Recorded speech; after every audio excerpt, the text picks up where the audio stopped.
Hello there guys, and welcome to the Behind the Booktube tag. Just fixing my mic. I forgot I'm doing this unedited. So this tag was created by Shelley Swearingen based on Jennifer Brooks' 5-year anniversary questions that Jennifer's fans wrote to Jennifer. So really, this is a tag created by commenters that a booktuber was like, these questions are so insightful and good, such good questions that they should be a tag. So I just love that. I thought that was a fantastic idea. And Shelley's right. These are all great questions. And also congrats to Jenny on 5 years on Booktube. How long have I been on Booktube? I meant to look that up so that I could tell you guys. So I'm going to do that. But while I do it, I'm going to tell you what the first tag question is. So first of all, what has surprised you the most about Booktube, both in a good way and in a bad way? So probably the most shocking thing is just how many friends that I've made on Booktube. I didn't expect going in to be like making best friends on Booktube. I don't know exactly what I was expecting. I remember Kev just got home. I remember watching Christine Riccio. She was the first booktuber that I discovered. I remember watching her have so much fun with her friends that she met on Booktube, and they just were like besties for life. They still make videos together. They were doing live streams together just until recently. Like, they are good friends, that lifelong friends that Christine Riccio made on YouTube.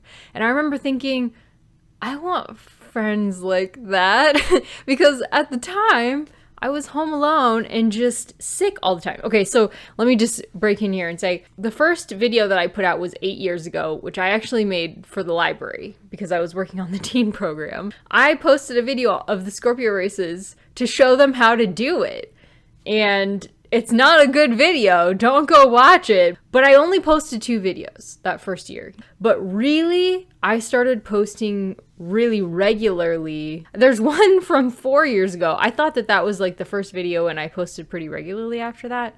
But it looks like it was about 3 years ago. So let me see if it has like a date. So I posted a review of The Jungle by Upton Sinclair on September 20th, 2019. So it's now 2023.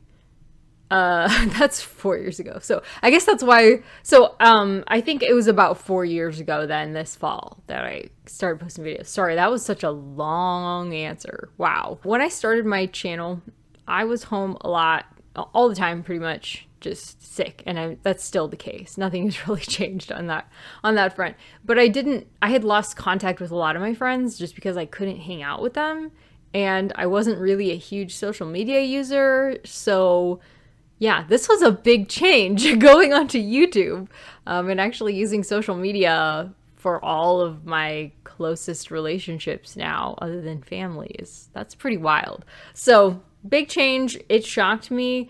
I've even started a Bible study group with people I met here on YouTube. Like, it changed my life in a really good way that I didn't have a Bible study group that I could go to regularly for a long time because I couldn't really leave the house. So yeah, and it shocked me that I ended up actually getting a job. That was like accidental. I ended up getting a job based on my channel because I just sent a video to my boss and I was like, do you want me to make these for the library? And he was like, yeah, do this for the library. I was like, oh, okay.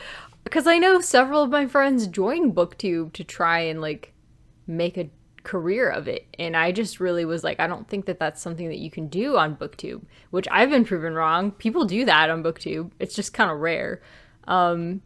So lo and behold, I somehow got a job out of this. It wasn't for my fun channel, but it's a booktubing job, which is crazy, and I still have it. So that was shocking. Yeah, there's been a lot of life-changing things. Those were all pretty much good surprises. I don't know that I've had any really bad shocks. I mean, sometimes there's been comments that I got that were like shocking and like, ugh, yikes, or things that I realized about myself that I was like, that wasn't great. You shouldn't, I wouldn't say that now, you know, looking back on some of my older videos. So yeah, I would say there are good and bad things. There are good and bad things, but just like 99.9% good things. How do you balance, this is the second question, how do you balance reading and booktube with the rest of your life? So this was hard because I, coming from a writing background, being an introvert, going to college, learning that basically, I don't know, maybe it's a generational thing too. I always was of the opinion that less is more.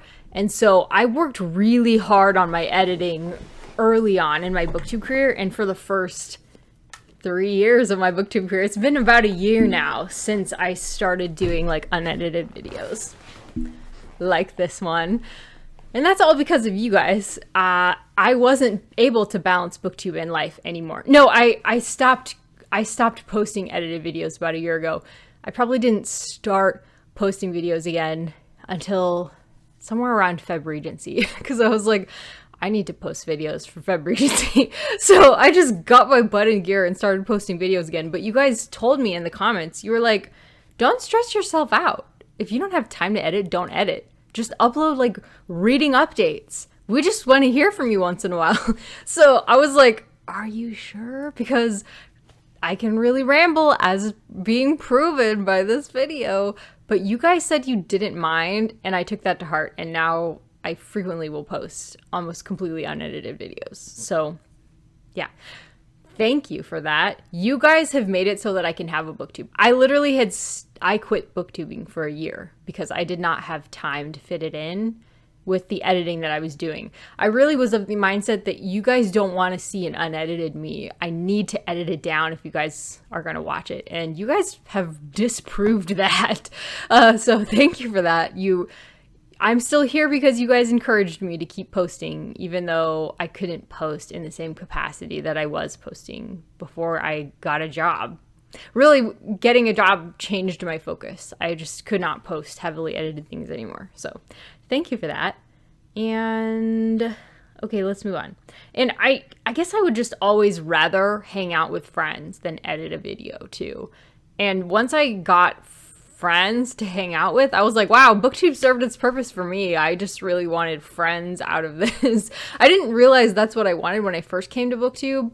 I guess I was looking for a social network. That is what I was trying to do, but I just didn't expect the friends that I got from it. So God knew I needed y'all in my life. But yeah, as soon as I found friends, I was like, is there a reason why I need to keep posting videos? I can just talk with my friends on Instagram or whatever. I can hang out with them on Zoom. So yeah, that's how I balance it now. I just don't edit videos for my fun channel because I have to edit videos for my job now. And it's too much. So I actually get like problems if I edit too much in a day. So question 3, have you ever thought about starting a Patreon? Guys, I think about this all the time because I would love to, what I was envisioning was a Zoom book club where all of the patrons are people who really want to donate to the Neighbor program, but also talk about books with me. Like, that would be such an amazing thing. But I think I'm leaning towards not doing a Patreon now because I think people just, for me, prefer live shows rather than Zooms. I don't know why that is. Zooms are less work for me. I do the same amount of preparation, but I don't have to worry about it going up later on my channel and staying there for forever. So I don't have to like make a thumbnail, and thumbnails I put a lot of work into. So sometimes, a lot of times. So yeah, your feedback really matters. If you think that you would like me to start a Patreon, I don't know, maybe if I was having you guys suggest books and vote on books, maybe there would be a lot of interest. But I just found that with my book club that I've been doing this year, the short classics for charity, there's been some interest and there's always been somebody there to chat with me, and it's always been like a worthwhile discussion. But, if there's, usually only about 2 or 3 people who are really interested in reading the books that I'm interested in reading, that's not really enough to, I guess, put all the work into it.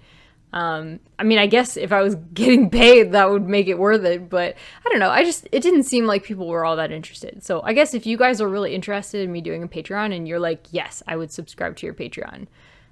Maybe it would depend on what it looked like. I don't know. I've had different ideas of what to do for a Patreon. I don't know. If you guys would like me to start a Patreon, please let me know. But at the moment, I'm leaning towards not, and just doing like read-alongs and readathons and live shows instead. I thought people would be like, yeah, let's hang out on Zoom, because that's my favorite thing to do. I love live shows too, because I'm hanging out there with somebody like we're on Zoom together, and we can just chat with you guys in the comments. I love that, but I just thought that people, I don't know, I was like, I want to meet people face to face and have like full-length discussions, and maybe people aren't interested in that. I don't know. You guys can let me know if you're interested. But yeah, I could do like a coffee like Noah and Jenny are doing now. I think that's a great idea. I would love to send more proceeds to the Neighbor program. So if you guys aren't aware, all of my ad proceeds are sent to a charity called the Neighbor program, which is a really wonderful program all about making foster parents feel supported, and it's about supporting foster parents and connecting them, like building social capital basically for foster parents and the children that they are looking after. Just basically getting people involved with those families that are not paid to be there, that are just like there to be a friend because they love you, basically. And it's just like, it's like a social network of basically connecting people. So it's such an amazing program. And I've been a part of it in the past, and I'm currently in contact with one foster mom, and we talk regularly on Zoom, and it's really wonderful. Like, really all she wants right now is friendship. So I'm just being her friend, you know. She doesn't want gifts or money or babysitting or anything like that right now. But I just think that it's such a brilliant idea. So yeah, if you're interested in giving to the Neighbor Project, I have the links always down below in my videos. If you think that I should do a coffee for the Neighbor Project, let me know. If you think I should do a Patreon for the Neighbor Project, let me know. Let me know your thoughts. I'm so open to feedback on this. It's ridiculous. I'm just putting it out there. Okay. Have you made any mistakes on Booktube? Question 4. I don't think so. I mean, I've gotten comments saying you shouldn't have posted this video because you didn't have all your thoughts in order, or you didn't know what you were talking about, or whatever. I wish Booktubers wouldn't, comment on things unless they are fully right and researched. Stuff like that. But for the most part, people don't seem to mind if I'm just not, like, right about everything. I don't know. I don't think... You guys are pretty gracious. I don't ever feel like... I mean, there's sometimes things that I say that you don't like, and you'll sometimes tell me that. But I just feel like you're so gracious that I never feel like, oh, I made a mistake. Like, I need to take this video down. I have done that. I have taken videos down, but it was more like an internal thing. Like, I don't think I would say it like that anymore. Yeah, and that's just self-awareness and self-knowledge as I'm growing as a person and getting older, and that's fine. That's fine. Okay. Yeah, if I've made mistakes along the way, you guys haven't complained about them. So I don't know if I did. Okay. Question 5. Do I have any advice for new booktubers? Sorry. Do I have any advice for new booktubers? Yes. So Booktube can be a black hole. Like anything in life, it is what you put into it. It can be a lot or it can be a little. It could be too much. It can be just right. Yeah, I would say do as much as you enjoy and no more. Don't spend a ton of money on it. Don't spend like all of your waking thoughts on it. I mean, while it's fun, do as much as you want. But there will come a time when you will feel a little bit burned out, probably, with all the socializing and trying to keep up with everybody's videos and make your own on top of it, and social events and committing to read-alongs. I mean, the burnout is inevitable. And if you've been on Booktube for maybe like longer than 2 years, you've probably experienced burnout. So I'm just warning you that will come. Don't be concerned. Your channel will change and grow with you, and that's not a bad thing. We on Booktube are not really professionals. We're mostly friends. We're hanging out. We're just here socially. I mean, some people make enough money for it to be like a side hustle, but it's not very common for people to come on Booktube and like make a living off of it. So it's usually the people who end up hanging around are people who want a social network and they connect with people, and that's why they stay. They come for whatever reason they come for. They may not even know why they're here, but they stay for the friends that they make. in general. That's the kind of people who end up lasting, I would say. So I would give that advice to you. If you want to try for fame and fortune, I mean, go for it. It could happen. It could happen. But don't be discouraged if it doesn't, because, I mean, people are interested in books, but to run a whole channel about books and make a living off of it, it's pretty difficult. It's pretty difficult. So, but you can absolutely take a shot at it. Okay, next. Oh, and I also had people mention concerns that they don't want to post videos. I don't know if you can hear that, but my family's in the other room and they're talking really loud. Sorry about that.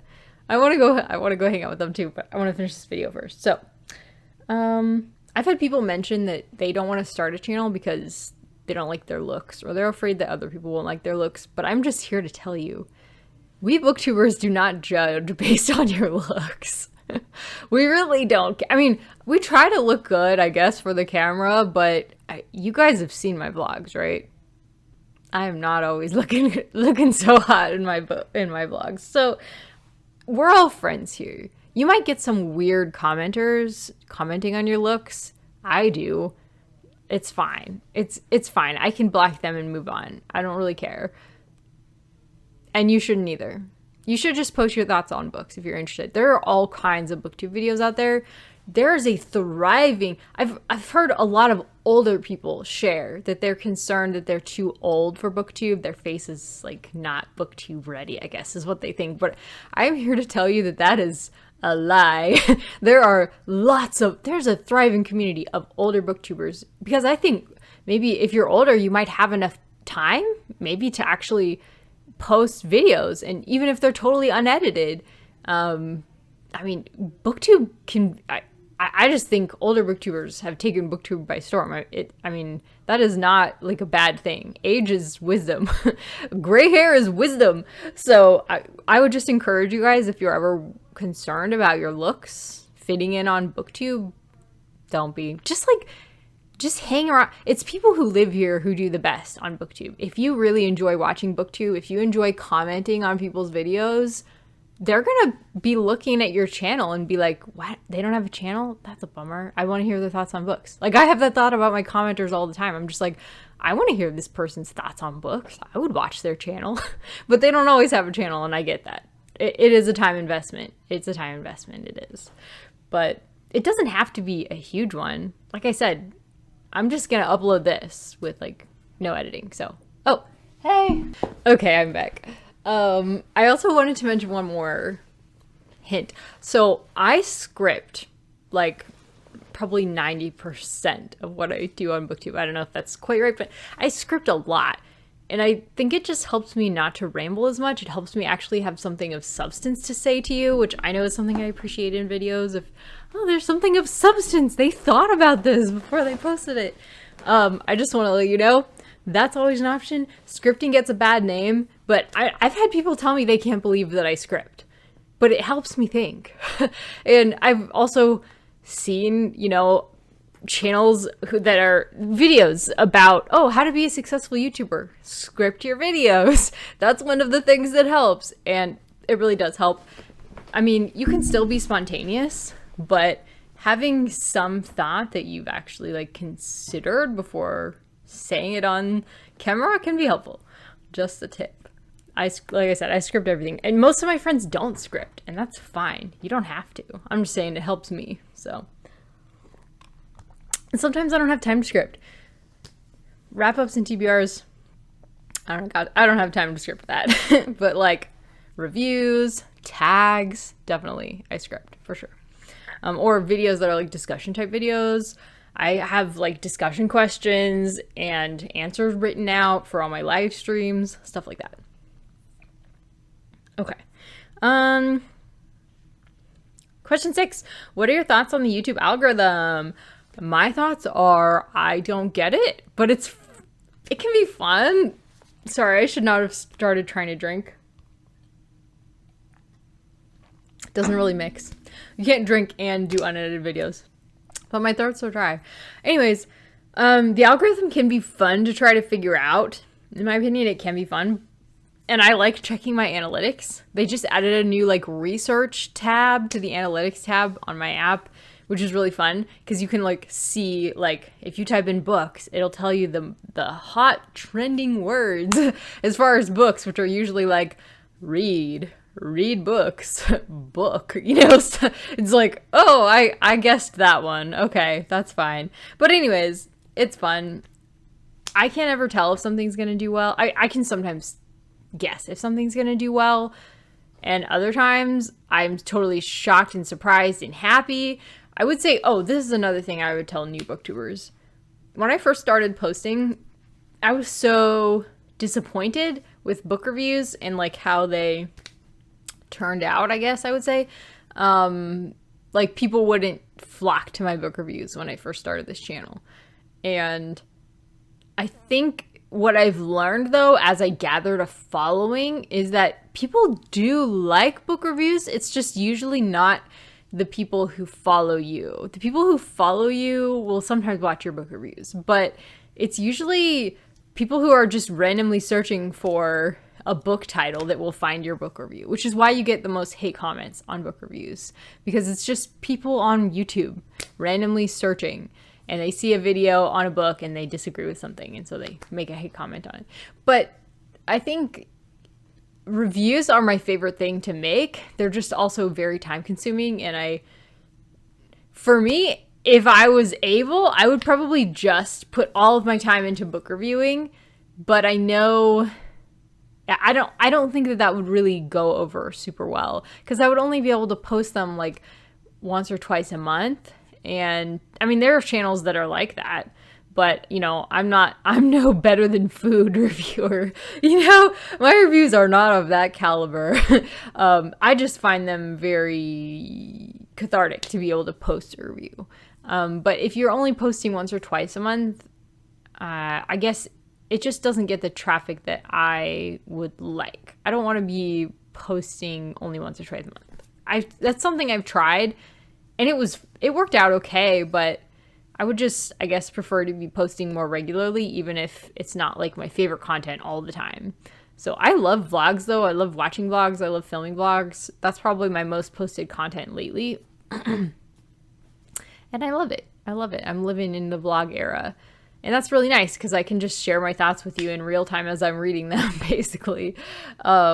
So yeah, the Studio app is really fun, but I don't worry too much about, you know, sometimes if I'm like, oh, this is a trend that I could jump on, sometimes I get lucky, but I'm usually kind of late to trends, and I don't know.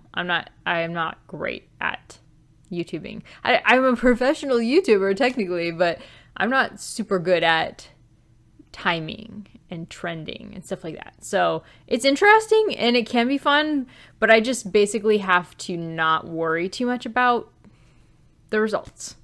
I can't put pressure on it or it won't be fun anymore. I would also say YouTube tries to categorize you early on.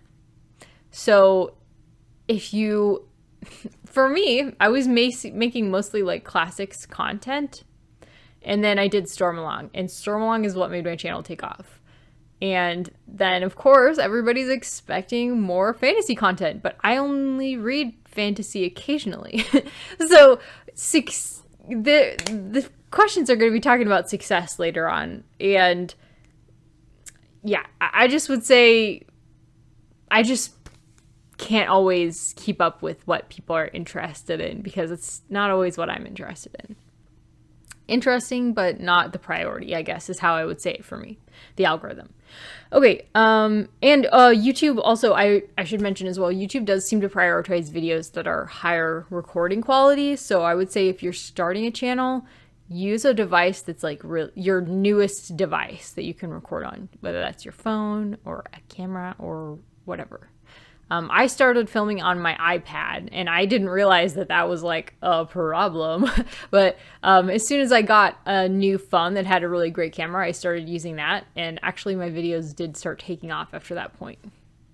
So, and the audio I think was better as well. So, what else? Question 7A. How do you decide what videos to make? Oh, that varies.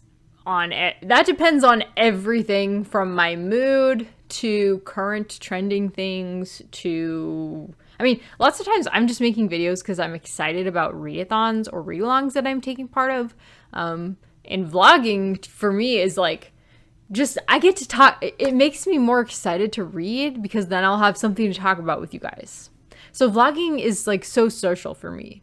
So I end up posting vlogs because it's social. I'm like talking to you guys about whatever books I'm excited about. And then I'm excited to go and try and finish something in a reasonable amount of time. I kind of need motivation to finish things in a reasonable amount of time. So yeah, it really varies. Yeah. 7B, are you ever overwhelmed with video ideas? Yes. I never can make all the videos that I want to make. I always want to review books that make me think and get me excited about thinking and learning. I have so many book reviews. I have like so many videos stored on my terabyte drive that's supposed to be for work. And I don't know if I'll actually even edit those. And that's not even all of the videos I thought of, you know? So I always have more ideas than I can post. But, you know, that's life. I'm not the kind of person who can actually film 3 or 4 videos in a day and upload them all. It's just not going to happen. Okay. Next, 8. Have you regretted posting a video? A couple times, like I said, I think I mentioned this earlier. A couple times I saw something that I said in a video and later was like, yeah, I wouldn't have said it like that these days. That's not how I would probably say it anymore. So occasionally I've privatized something, but I usually keep videos public. Yeah. And like I said, some people have said, oh, you shouldn't be posting a video on this unless you are 1000% correct. Okay, sure. Question 9, A. Have I been missing A's and B's all this time? I might have. Apologies. Question 9A. Are the number of views and subscribers meaningful to you? I mean, yes and no, like momentarily. I get excited. I get excited that I can send money to the neighbor program. So I do get excited if a video takes off. It's like, yay, more ad money for the neighbor program. But ultimately it's really the comments I get and also the relief that I feel mentally when I've been able to express my thoughts on a book. I just always have so many thoughts on a book and I want to express them, and video format is my favorite way to do that. I don't really like sharing written reviews anymore. I like saying my reviews out loud, and I just prefer that medium. It seems more personal to me versus writing a blog, which is what I used to do. I mean, it was still personal, but I wrote the way I talk. So why not just talk, you know?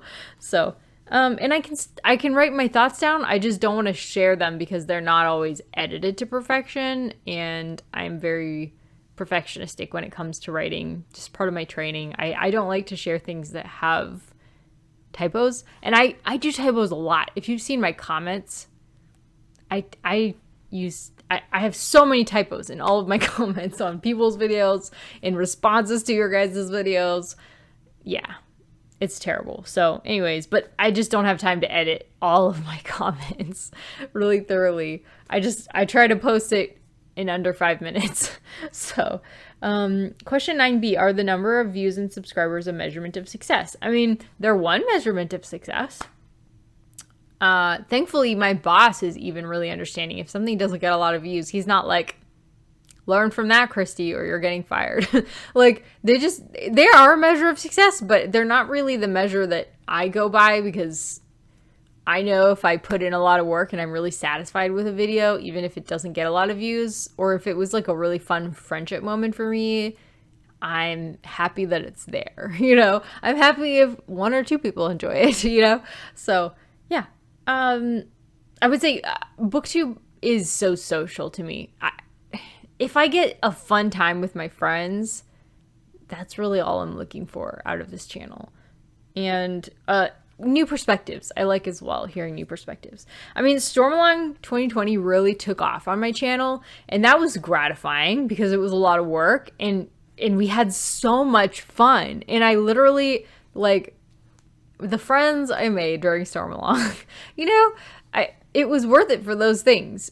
But for the views, I don't know that it was about the views. It was more about interacting with people. That was really fun. It was it was gratifying, like I said, but I didn't like capitalize on it. This isn't a fantasy channel, so you know, if people are trying to like box you into one category as YouTube does and as viewers do, I'm not really good at delivering, I guess, what people want out of a booktube channel as a whole, like as YouTube as a whole. I'm not, you know, I'm not out here doing like Carrie Cakes or Carrie Can Read, I mean, or Books and Lala, and I don't know.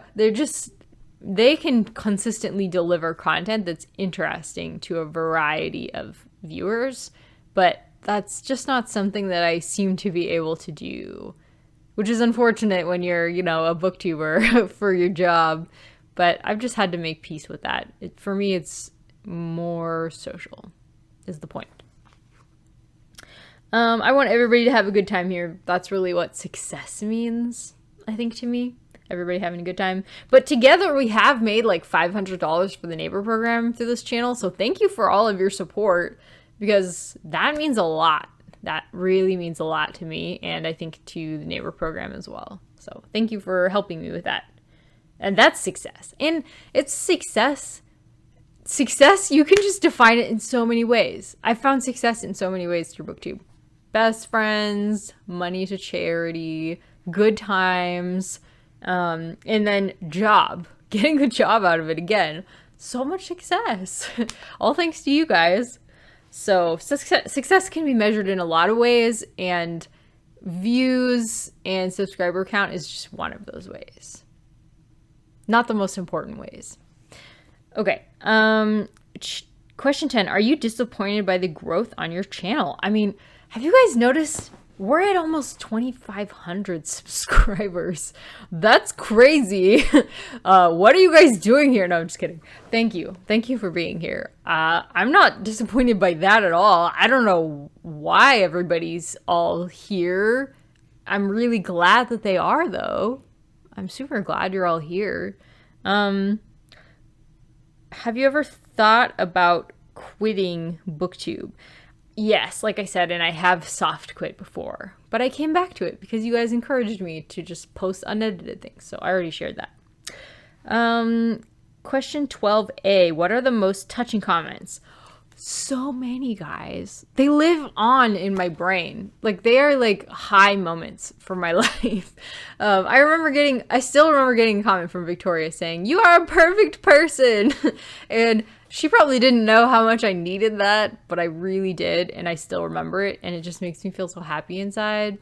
I always feel so seen by Victoria, and it makes me feel really seen by you guys when there's like a clip that's like a couple seconds long in a vlog, you know, and 3 people comment on it. It's like, oh, thank you. You guys really notice things. I do feel so seen by you guys. So yeah, I mean, every comment is really special to me because you're taking the time to like leave your thoughts. That really means a lot to me. It means a lot to me when you say that my vlogs make you hungry, that you read your first Russian classic because of a read-along that I did, that when people are engaging with ideas that I talk about in book reviews or elsewhere, when people say they're going to pick up a book that I reviewed, that means a lot. Recently, I got a comment from a liberal feminist on my review of Louise Perry's book, Guide to Sex in the 20th Century. What's it called? I don't remember at the moment. Regardless, that book is a radical feminist book, and a liberal feminist commented on the review, and she said I put off watching this for a month because I knew this was going to be really hard to watch, and it was, but I also really appreciate the care that you took in, like, I guess, having this conversation. Like, the fact that she wrote that meant the world to me, that she thought that this conversation she noticed the care that I took with it, and really it's the care that Louise Perry put into the book. Louise Perry's tone consistently is very protective of women regardless of their beliefs, and I think that hopefully came through in the review, and that it was a relatable review rather than like an inflammatory review. And the fact that this commenter shared that with me, it really made me feel like yeah, it wasn't inflammatory, it was relatable. And it made her think, it made me think, hopefully it made you guys think. It made me feel like my voice mattered to be sharing that review. So, yay. That meant a lot to me. And recently an author commented on my like rave review of his graphic novel. That meant a lot to me too. I was like, really? Thank you. What are the most negative comments? I don't know. Most negative comments don't usually say the same things, but probably the most common one I've gotten is something that I already mentioned, which is that you don't know what you're talking about. Don't be posting if you don't know what you're talking about. I get that a lot. And I don't know if it's because I look young or because I'm blonde or what, but people seem to think that I don't know what I'm talking about. It's not wrong. I'm just one person over here reading books. I don't really know everything. I don't know if that's a surprise to you guys.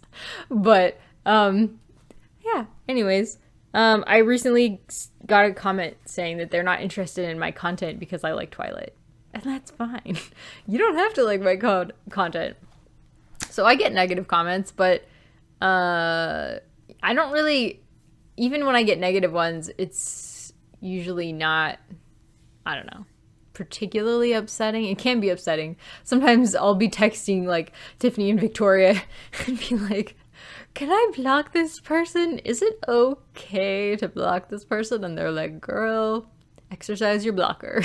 I've developed a very liberal blocking policy with the encouragement of my besties. Thank you guys. I love you. I really have a committee of friends who are just so kind to me when I get comments that are just like rude. So thank you guys. You all know who you are, because you get texts from me regularly like, look at this comment I got. What am I supposed to do with it? 13. In regards to Booktube, where do you see yourself in 5 years? That's a really good question. I haven't even been here 5 years yet, so I am not sure. I'll probably be posting more frequently, if at all, to be real, because we're hoping, we would love for our family to grow. And if that happens, I will probably be too busy doing that and work, but maybe not. I don't know. I might try to keep posting. I hope I can keep posting for a lot of years. Maybe, hopefully I can balance it out. I just know that there might come a time when I'm too busy. So we'll see. Maybe I'll be posting more on my Korean channel. Maybe I'll lean more into lives. I mean, hopefully I'll be speaking Korean by then. So that could change my content drastically. Actually, if I was able to get a better computer for editing, that would definitely change things, because I would probably be posting like K-pop reactions to music videos. That would be where my editing time was going, but my computer cannot handle that. I tried and it cannot. It just dies. So yeah, we'll see. We'll see what the future brings. But in the meantime, thanks for being here, and thanks for watching this video. Leave your thoughts down below. I would love to hear you guys answering any of these questions or just chatting. I'll talk to you soon.